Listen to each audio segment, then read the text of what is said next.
One of the most important elements of any video game that features some form of narrative conclusion is often the final challenge.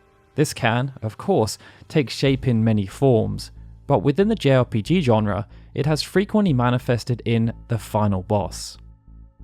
As a prominent part of this particular genre, Final Fantasy has adopted this game design element with significant gusto, and it means that ever since the first game released back in 1987, it's been difficult to find a Final Fantasy game that falls within the original genre that hasn't featured a final boss. But what's interesting is just how much the notion of the final boss has changed over the years, and in today's video, which will be the first episode of a small mini-series, we're excited to explore this particular topic in our typical granular style. As a word of warning though, and this relates to every game we will go on to cover, not just Final Fantasy XIV, due to the fact we're talking about final bosses, there is a very strong chance of spoilers throughout this video series. And as a further disclaimer, and to minimize this, when it comes to the MMOs, mobile games, and any other games like Final Fantasy XV that featured significant expansion, we will only be covering final bosses associated with the base game. So, with that in mind, we encourage you to sit back and relax as we explore the complete evolution of final bosses.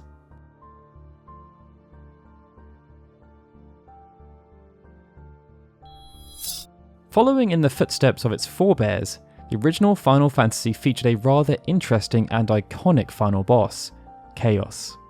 From the outset, one of the key design decisions taken by the development team was that they wanted the story to have an essence of poetry about it. And it was with this in mind that they decided that the first boss should later return as the final boss. When the game shipped, this remained true, as the first boss was Garland, and although it would be Chaos who would serve as the final boss in the more literal sense, Chaos was Garland. As the story reached its conclusion, Chaos was created after Garland absorbed the power of the Four Fiends. It led to him undergoing a significant metamorphic transformation, something that turned him from being human in appearance to being otherworldly. Due to this, it meant the final boss had been the main antagonist all along. But there was still a surprise element, as Chaos was an unexpected adversary, at least from the player's perspective. Representing the toughest challenge to feature within this particular iteration of Final Fantasy, Chaos featured more HP than any other foe the player could otherwise encounter, and to make matters worse, Chaos could make use of some very powerful abilities. With Chaos being formed from the essence of the Four Fiends, this saw it wield high-tier elemental spells, and they would each be a step beyond what was accessible to the player. All in all, it made for a pretty memorable encounter that would test many a challenger over the years, especially if their party setup was less than optimal by that point. As work commenced with Final Fantasy II, the development team were encouraged to let their imaginations run wild. It saw a whole host of game design elements layered over existing ones, with others introduced as original concept that they hoped would inspire players and push the franchise even further. But amongst all of this change, most of the traits introduced relating to the final boss encounter were retained. However, there were some intriguing changes. Right from the start of the game, it was made clear to the player who the big bad was, the Emperor, a devilish individual who was hell-bent on subduing the land and forcing everyone to follow his rule. As a way of mixing things up, the developers opted against having the player fight the Emperor towards the start of the game, but he would be encountered numerous times as the game reached its conclusion. After being defeated in the initial encounter, the Emperor descended into the depths of hell. Upon his return, it was revealed that the Emperor had learned to harness the powers of the underworld, something that had led to him undergoing a huge physical transformation. His objective was also changed from wanting to rule the world to wanting to destroy it. Within the encounter itself, the Emperor would now prove a much tougher challenge, featuring the most HP of any boss featured within the original game and having access to a unique and powerful spell called Starfall. However, according to the game's data, Starfall had less magical power than Ultima, a spell that was accessible to the player. Final Fantasy III represented a significant change when it came to the wider role of the final boss. Unlike the two previous games, where the final encounter focused on a long-term foe who was transformed, in Final Fantasy III, the final boss had no active involvement in the narrative until the final chapter. For much of the game, Xande had served as the primary antagonist, and when he was encountered in the Crystal Tower, the fight had all the hallmarks. Not only did Xande have a significant amount of HP in comparison to previous bosses, he packed a punch, and his offensive capabilities would often become too much for even the most prepared of parties if the fight was not ended with a high degree of swiftness. But after his defeat, we got to see an evolution.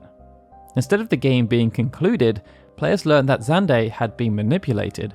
He had only served as the catalyst for the summoning of an even greater evil, Cloud of Darkness. In the immediate aftermath, Cloud of Darkness, whose design typified the otherworldly nature of the two previous final bosses, would then be encountered in an unwinnable scenario. An encounter which saw Cloud of Darkness have more HP than any other enemy in the game. But, after the party's defeat, thanks to Cloud of Darkness' signature move, Particle Beam, they would be revived, something that set the stage for the true final encounter. During the second encounter, Cloud of Darkness' HP was reduced, but it was still significant. Particle Beam would also still deal considerable damage, but having been weakened, its output was manageable, and this would allow the party to ultimately prevail. Final Fantasy IV would feature quite a few antagonists, with Golbez leading the way before players learnt about Zemus. But as the game drew to its close, we saw the previous trend pushed even further. In each of the three previous games, there had been a notion of surprise in relation to the final encounter. This either came in the form of a physical transformation or the reveal of a master plan by another antagonist who had been operating in the shadows. But in Final Fantasy IV, both of those traits were disconnected. Zemus was revealed as the string puller who had been manipulating Golbez from the shadows, and he was encountered in ceremonial fashion at the conclusion of the game as Golbez and Fusaya used Double Meteor to vanquish this foe. But as Zemus faded away, Zeromus was born. This represented a significant change from the three previous games, as Zeromus didn't represent some big plot point reveal. It was instead born out of the spirit and hatred of Zemus, wanting to do nothing more than destroy, and the primary motivation behind its inclusion at this point was around challenging players from a gameplay perspective. It represented a significant evolution, but outside of being the only time the final boss had not been encountered multiple times throughout the game in one shape or another, Zeromus ticked almost every other box. Its design was very much otherworldly, it had more HP than any other enemy in the game, and it wielded a powerful, unique spell called Big Bang that would be used to greet players at the start of the encounter, as well as another ability called Black Hole. Real quick before we dive into exploring how Mystic Quest, of all games, ripped up the rulebook with regards to the concept of the final boss, did you know that we currently have over 265,000 subscribers, but that over 65% of the people watching our videos are not subscribed? If you're not subscribed and you choose to subscribe right now, you can get us way closer to our next big milestone, hitting 300,000 subscribers. Final Fantasy Mystic Quest would be developed by a wholly different team than the one which had worked on the original Final Fantasy through to Final Fantasy IV. Compared to what was expected, this meant it saw significant changes to almost every aspect of design, but those who had been playing Saga, or the Final Fantasy Legends series as it was known in North America, would have felt right at home. But when it came to the final boss, what players encountered was neither derivative of Saga 3 or Final Fantasy IV. As the game reached its conclusion, the player would encounter the Dark King, who had been pulling the strings of the Vial 4 and had been manipulating world events for centuries from the shadows. By this point, players had become accustomed to surprise final bosses, but the encounters would often be quite one-dimensional in terms of how they played out. With Mystic Quest, that notion was flipped on its head. It would see players attempt to fight a final boss who had 4 distinct phases, with the first being against the Dark King's normal form. The Dark King would subsequently transform 3 times, with the second form sprouting numerous arms and weapons, the third form inspired by arachnids, and the fourth and final form taking everything even further. Throughout, the Dark King would make use of a ridiculous amount of unique abilities, including Golden Web and Laser, but perhaps the most intriguing one would be Mega Flare. With Mystic Quest acting as something of an aside, Final Fantasy V would instead use a near identical approach to its final boss when compared to Final Fantasy IV. For much of the game, Exdeath served as the primary antagonist. He would be encountered numerous times and would undergo a significant transformation ahead of what many believed to be the final boss encounter. But, as had been the case in Final Fantasy IV, after Exdeath had been defeated, the true final boss emerged, Neo Exdeath. Neo Exdeath was created after Exdeath was consumed by the Void, and it had a single objective: to consume everything and turn the world into nothingness. But even though its surprise nature was similar, there were numerous design elements that made Neo Exdeath act as a significant evolution. In the initial instance, even though Exdeath was not the final boss, the fight acted as a prelude to a two-stage boss fight. This meant there was no chance for the party to rest in between, and players could easily be lulled into a false sense of security. With players expecting Exdeath to be a single encounter, they would have been encouraged to blow all of their resources to try and attain victory, only to then receive a very nasty surprise after realizing there was another, even more difficult challenge laying in wait. In that regard, not only was Neo Exdeath the second phase of the encounter, it also had multiple parts. This meant players had to contend with a boss that featured a huge hike up in terms of HP, with it featuring over 4 times that of Exdeath's tree form. Each of these parts could also use horrible abilities that were unique to this encounter.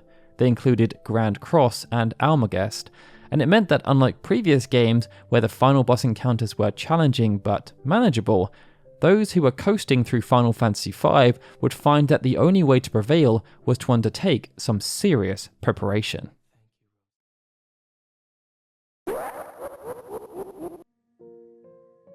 As Final Fantasy developed across the 8-bit and 16-bit era, so too did the gameplay and narrative mechanics behind each respective final boss. And when Final Fantasy VI released in 1994, we got to see how many of these mechanics had been distilled, refined, and further expanded. Harkening back to the earlier days, it meant the final boss, Kefka, was a known entity throughout much of the game. And although he wouldn't appear as the first boss, Kefka would be fought numerous times throughout, through a combination of cinematic and more challenging encounters.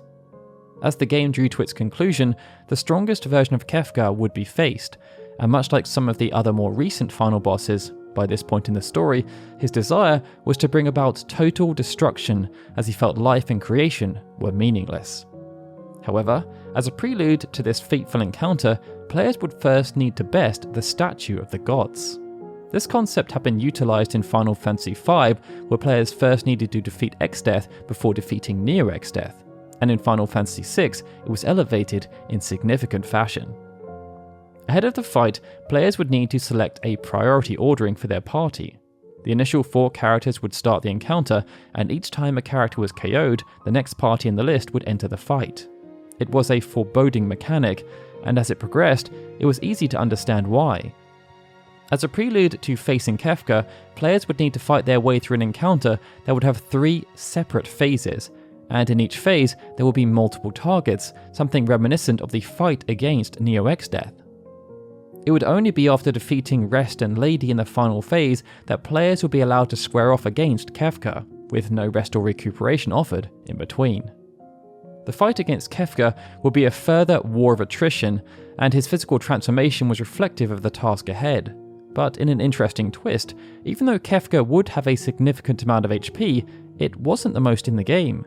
Kefka would instead be supplanted in this regard by Doom or Fiend depending on the localization, and this acted as the first time a final boss had not had the most HP of any encounter within their respective game. That wasn't to say the encounter would be easy, however, as not only would Kefka have access to a multitude of unique abilities such as Heartless Angel, Havoc Wing and Forsaken, but the fight itself would also have multiple phases, and this meant, all things considered, this final boss encounter in its entirety would have a whopping 6 phases. Not only did this represent a considerable increase from what was seen within Final Fantasy V, but it would be foreboding for what players might expect in future final boss encounters. What followed Kefka as the final boss of Final Fantasy VII was just as impactful. But although there were plenty of key differences between Kefka and Sephiroth, there were also numerous similarities. Much like Kefka, Sephiroth was a known quantity throughout much of the game and would end up serving as both the main antagonist and the final boss. But unlike many previous bosses who had also featured this trait, Sephiroth was neither encountered in combat at any point prior to the final encounter, nor was he made all that visible as the narrative progressed. In many ways, this meant Sephiroth also served as a surprise, as he was a complete unknown quantity, outside of witnessing a strength secondhand through a flashback sequence. And when he was encountered, the metamorphic transformation was unlike anything the player could have anticipated. Much like previous games, the final encounter would be akin to a gauntlet. First, this would see the players square off against Jenova Synthesis, the strongest form of Jenova encountered throughout the game. Once defeated, the player would then need to make a choice, similar to the one made at the conclusion of Final Fantasy VI, and the choice they got to make would see them split the playable cast into 1, 2, or 3 separate parties depending on how they scored against numerous criteria, such as their average party level, how they defeated Jenova Synthesis, and whether they'd obtained the secret characters. These parties would then square off against Bizarro Sephiroth, and upon its defeat, the primary party would stand face to face with Safer Sephiroth. Safer Sephiroth would have a significant amount of HP, but just like Kefka, it was no longer the highest amount in the game. However, unlike Kefka, it was the most of any mandatory encounter throughout the playthrough. What was intriguing, however, was that may not always be the case, as Safer Sephiroth's HP was dependent on numerous criteria, and it could even be as low as 55,100. During the encounter itself, Safer Sephiroth could also make use of Heartless Angel, a move previously used by Kefka, and Supernova. This was an iconic attack that would deal massive damage and had the chance to inflict a few status effects, and it was also a loose note to Big Bang, as they both had a connection with the stars. Following the defeat of Safer Sephiroth, players would then square off against Sephiroth again. But even though this was the true final boss encounter, it was more of a ceremonial one, with the player unable to lose.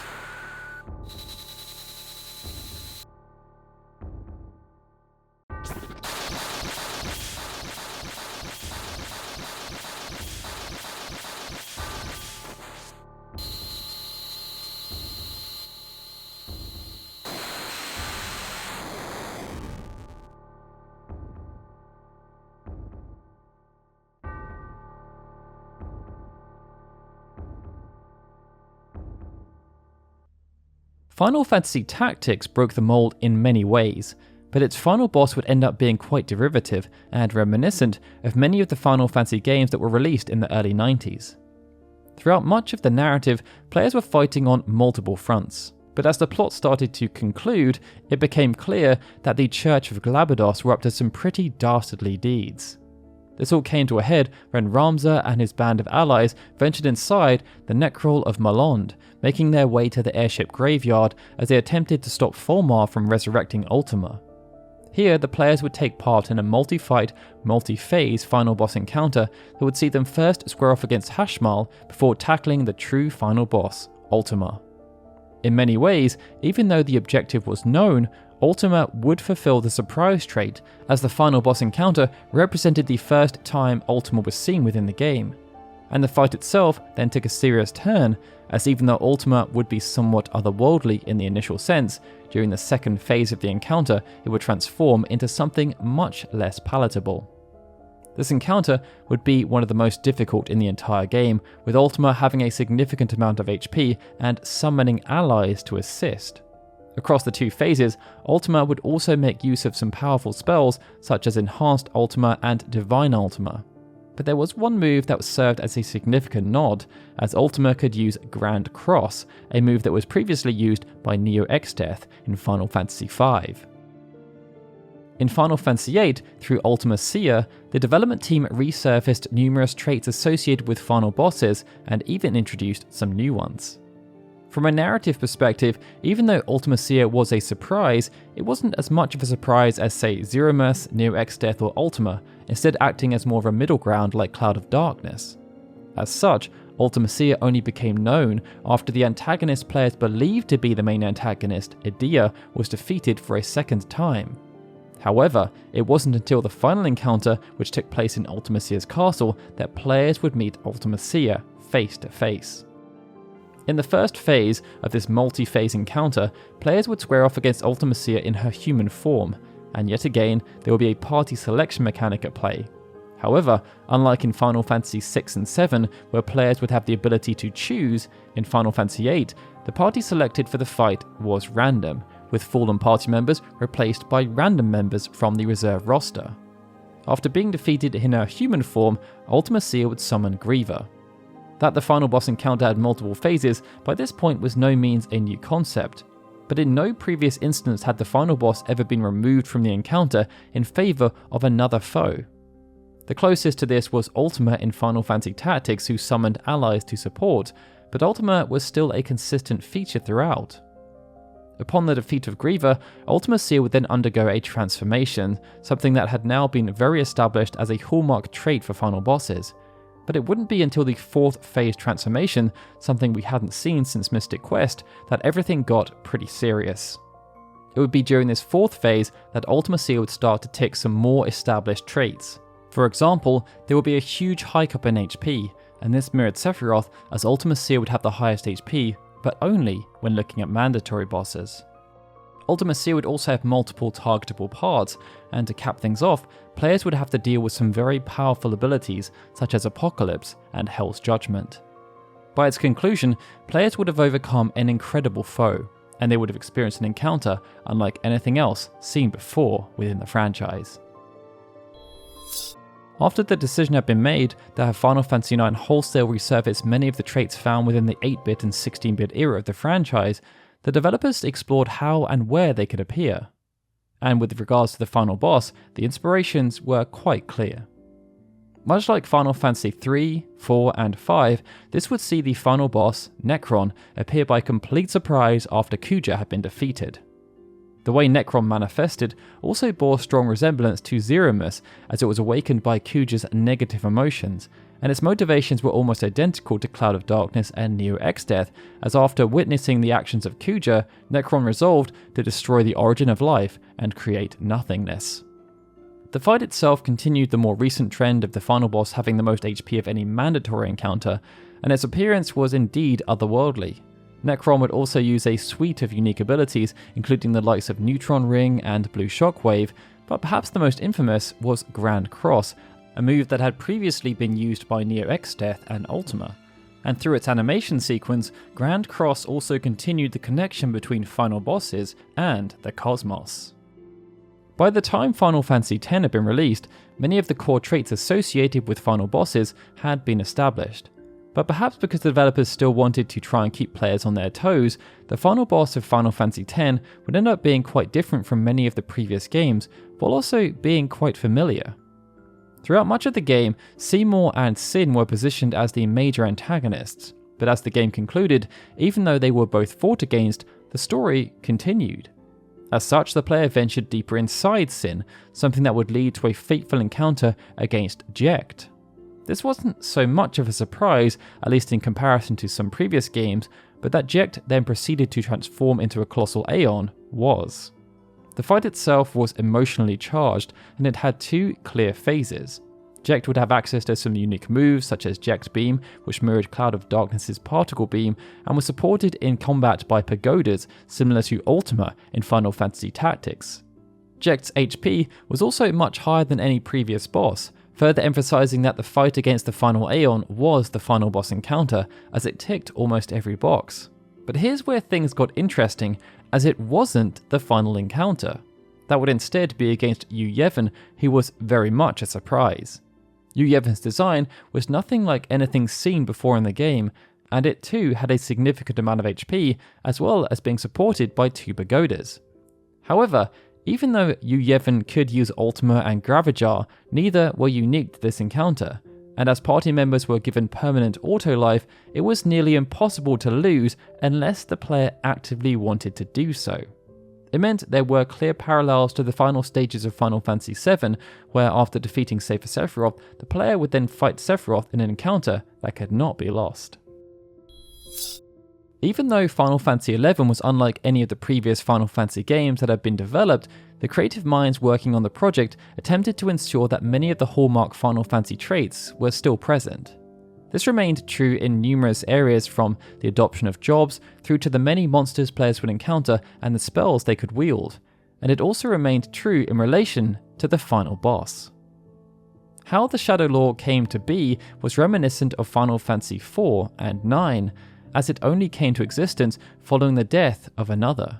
In this case, it was a once noble warrior called Ralgrim who died with anger in his heart. The Shadow Lord was born from this anger. The main difference was that this event did not occur at the storyline's conclusion. Instead, it happened as the story commenced, and players were then tasked with attempting to stop the chaos the Shadow Lord was attempting to sow.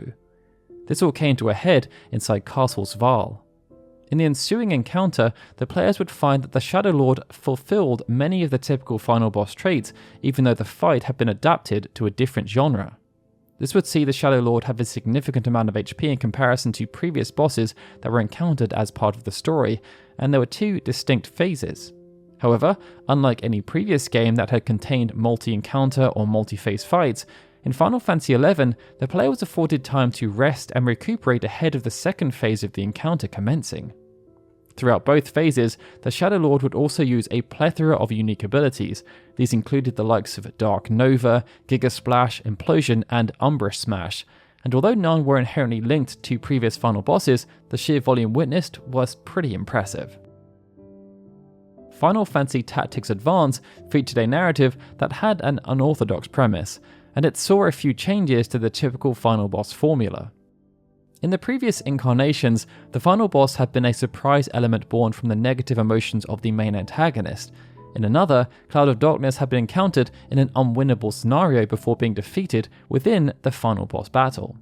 Both of those traits would manifest through Lednar Twem, one of the game's main antagonists, who would be made invincible until the final encounter commenced.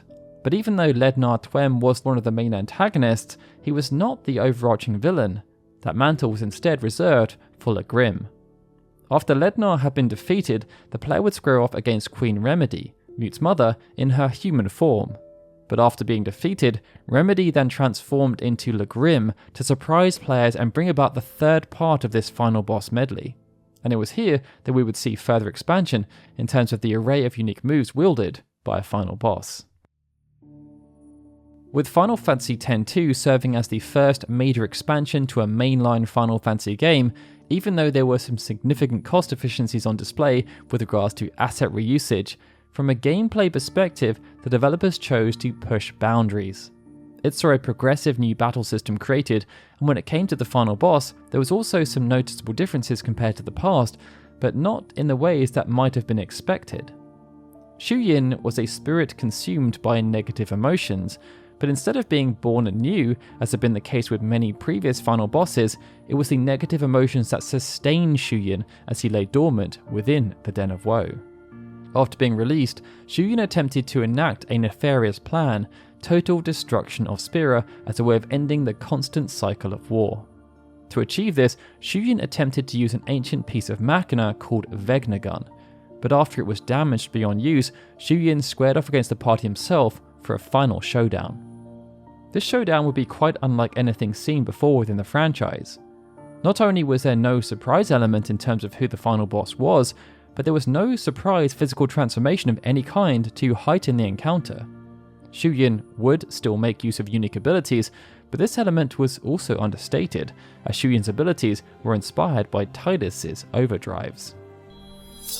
From the outset, the development team working on Final Fantasy Crystal Chronicles wanted the story to be much more condensed in comparison to a typical main numbered game. But even though that was the case, they still wanted the final boss encounter to be impactful and representative of the many final bosses that had graced the franchise up until this point. It meant even though players were led to believe that Rain was the ultimate big bad, after Rain was defeated, there was one final challenge laying in wait. Unwilling to accept defeat, Rain would surprise players by merging with Mio to create Memiroa, or Mio Rain depending on the localization. Memiroa was the very definition of otherworldly in terms of design, and from a gameplay perspective, it would serve as a significant test for players, especially if they were playing single player. This was because not only were there multiple targetable parts, but players had to be careful of avoiding Memiroa's punishing enhanced beam attacks, which were reminiscent of Cloud of Darkness's particle beam. In Before Crisis Final Fantasy VII, the final boss was quite the spectacle. As the narrative had developed, more and more focus was placed around the Zirconade summon materia. It had been grafted to Elphe as part of one of Hojo's experimentations, and once VIII realised, he attempted to try and figure out how to extract its power. With the game reaching its conclusion, VIII succeeded in using the Zirconade materia, but only at the cost of his own life. And this adhered to the classic transformation trait, as VIII inserted the Zirconade materia into his own body, something that led to a significant physical transformation.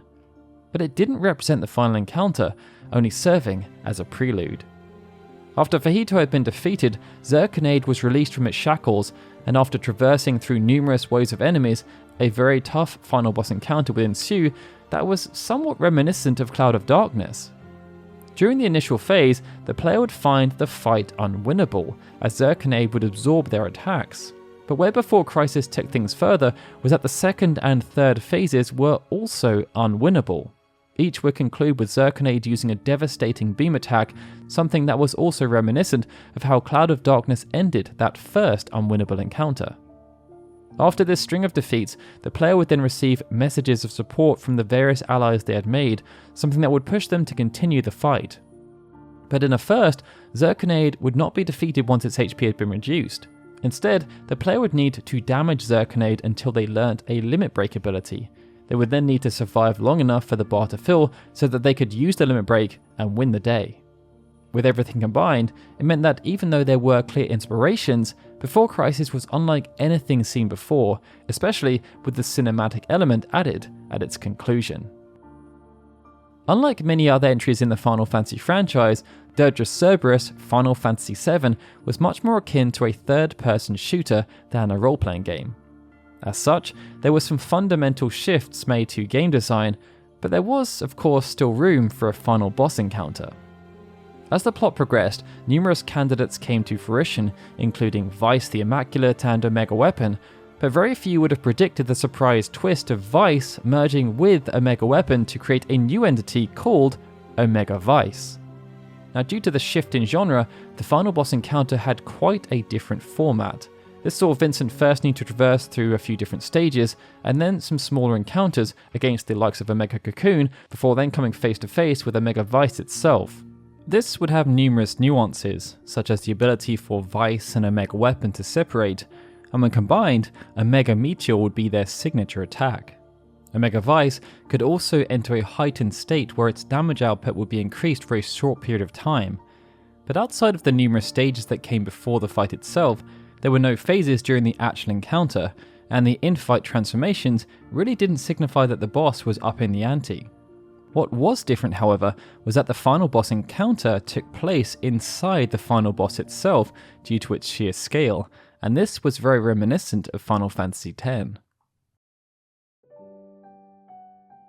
Now, by this point in the franchise, it meant there had been some significant evolutions around the concept of the final boss, and even though it still served the same purpose, raising the stakes as each game drew to its conclusion, the way it delivered on that purpose had gone through many iterations. Some common trends had started to emerge, however. It was very likely that the final boss would go through some kind of physical transformation, either as the fight was instigated or even during the encounter itself, with those bosses that didn't falling in the minority camp. There was also a trend towards final bosses being late, unexpected arrivals in their respective stories that would often catch players by complete surprise. And we'd start to see a trend towards fights having multiple phases, upping the ante even further. Within the next episode, which will start with Final Fantasy XII and take us all the way through to Stranger of Paradise Final Fantasy Origins, we'll start to see which trends continue and which fade away, while also exploring any new traits that evolve the concept further. So be sure to subscribe and hit that notification bell to make sure you are immediately informed when the next part is published, and be sure to let us know in the comments below which has been your favourite final boss of the ones we've covered so far. Alright guys, with that, this is Daryl signing out. I'd like to extend a big thank you to all of our Patreon and YouTube membership supporters, especially Benjamin Snow, The Livestream, Galcian Dikujata, Gregory and Lord of Morning, who are super special Onion Knight supporters, and of course, a big thank you to everyone for watching this video. I'll see you all again soon for more Final Fantasy goodness.